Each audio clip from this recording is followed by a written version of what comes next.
हीरे वृंदावनवा हरिहर पेड़वा हमर हृदय जुड़ैले कि हमर हृदय जुड़ैले। राम लखन भैया ठाढ़ हमर हृदय जुड़ैले। राम लखन भैया खाड़ हमर हृदय जुड़ैले। 16 सिंगरवा कइके अइली सुपनेखा हमर हृदय जुड़ैले कि हमर हृदय जुड़ैले। आके भैली रामायगवा ठाढ़ हमर हृदय जुड़ैले।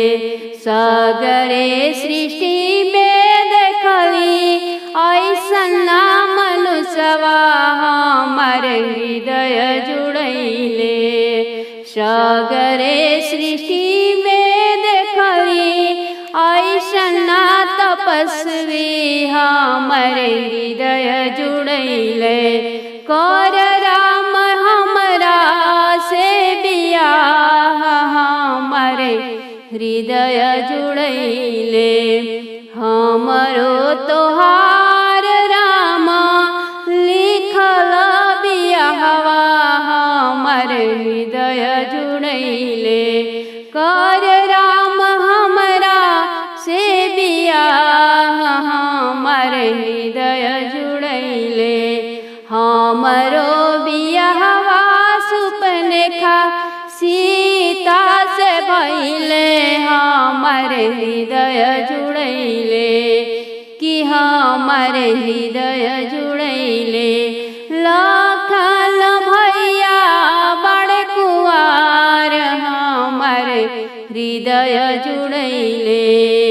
अरे लखन भैया बड़ कुंवार हमर हृदय जुड़ैले।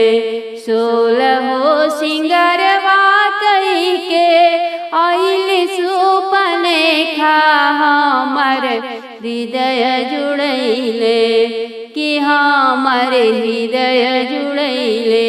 आके भइल लक्ष्मण अगवा खाड़ हमर हृदय जुड़ैले।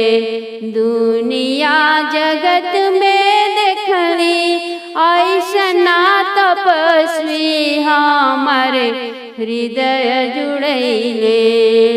दुनिया जगत में देखली ऐसन तपस्वी हमर हृदय जुड़ैले।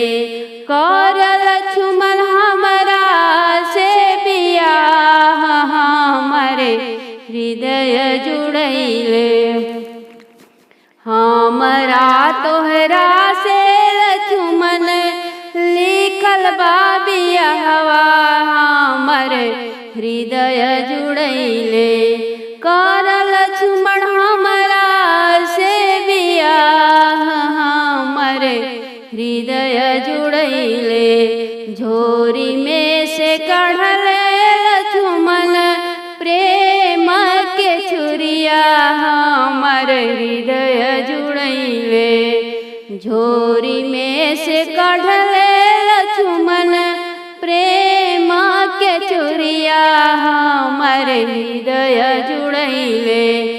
नाक कान दोनों दिहल काट हमर हृदय जुड़ैले। बिलखती रोवत सुपनेखा घर चली अइली हमर हृदय जुड़ैले। अरे आके भइल रावण आगे ठाड़ हमर हृदय जुड़ैले। धीरिक बाटे भैया तोहरे हो जिनगिया हम बिना नाक के बहिनी। धीरिक बाटे भैया तोहरे जिनगिया हम बिन नाक के भैनी। नाक कान गईले बाप नाक के भैनी के तोहराए बहिना काटल नाक कनवा की तू बिना नाक के भैलू ओ कर काटब दुनु कनवा हमर हृदय जुड़ई